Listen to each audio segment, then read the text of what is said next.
So, as stated in my previous video, I just finished up the nose of this thing, and I feel like every time I post a video, you can't ever tell that there's actually any progress. Like, we put a green roof right back on it, so you can't tell that I changed the entire roof from that seam all the way up. I also just finished all of this stuff, and got a little bit of a wave in it right there, but not too bad. You put a scale up to it, and it all comes out nice and straight. So, this body line originally continued on around here, and I was having some difficulties getting the line back into it, so I just sliced it, hammered it flat, welded it, and reshaped it. And then there had to be some repairs here. I had to put new dog legs in it from here all the way down and around out of a donor. And then we had to pull about 15 dents through the valance. And then this area over here, all this lower corner had to be replaced. Got a little bit of a low spot right there. And then the same thing up here, along with this dog leg. So there's actually been a lot of work being done to it in the last week or so.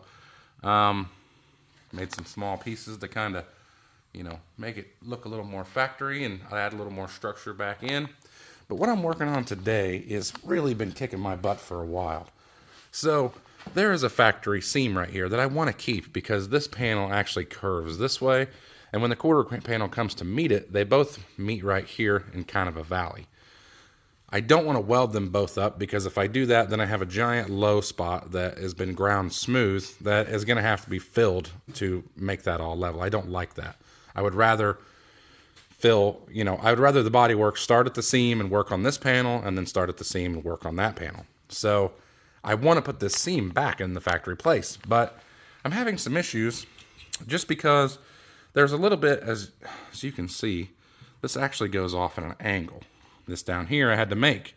So I'm struggling here because I can't just, I've got a piece made that's going to go in here, and I want to make this piece go in here.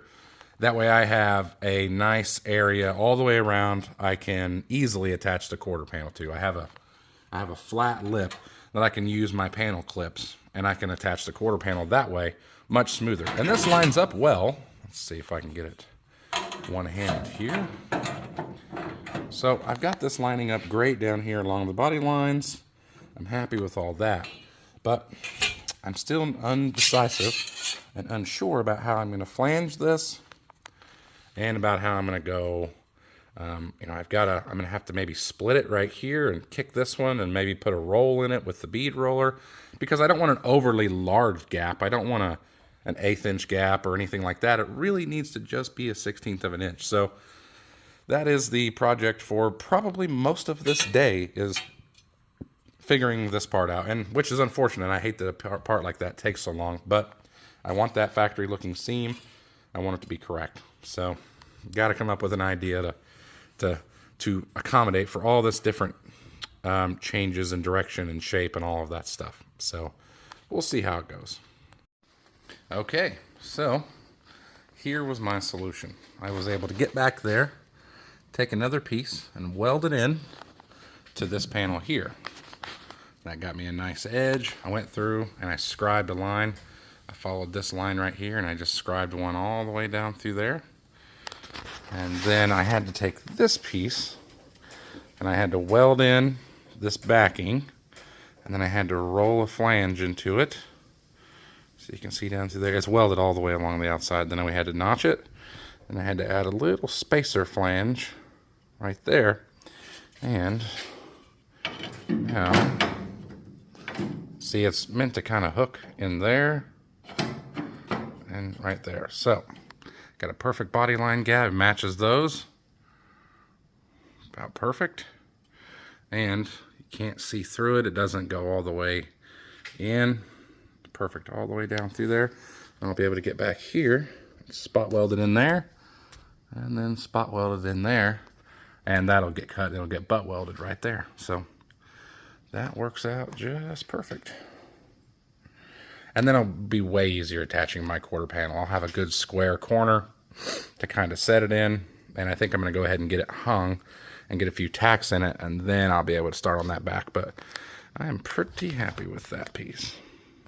I think I'm out of wind for the day, but totally glad I spent the time and made that piece. Now I have a perfect body line gap all the way through there. And I got nice panel fitment, perfectly smooth all the way through there. Press it in right there and it lines up nice. I just got the top zip screwed in, that way I can scribe a line on the back and it'll be a perfect fit.